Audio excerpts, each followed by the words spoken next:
Welcome to Samba Samba. Enjoy the video. You start by removing obvious obstacles. Open the hood and disconnect the battery negative to avoid shorting. Use the 8mm socket and trim tool to remove the top screws and plastic clips. Work from the center outward so panels don't warp. Once done, lower the bumper slightly if needed by unscrewing the two lower bolts. This gives access to the grille tabs. Make sure to keep fasteners organized in labeled bags so reassembly is faster and error. You now focus on the delicate middle steps. Press each retaining clip inward while lifting the front edge of the grille to free it. Work one side then the other to avoid cracking. If an emblem is attached, unplug its connector and remove the small retaining nut or tabs before transferring it.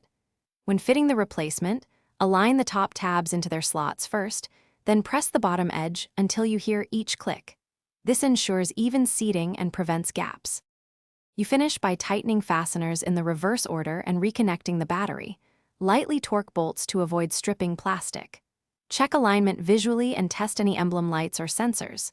If you see a gap, make sure clips are fully engaged. Pop them out and reseat with even pressure, or give bolts a small additional quarter turn. If a tab is broken, use a nylon zip tie or adhesive tab repair kit as a temporary fix so you can drive safely. Thanks for watching. Consider subscribing if we helped you.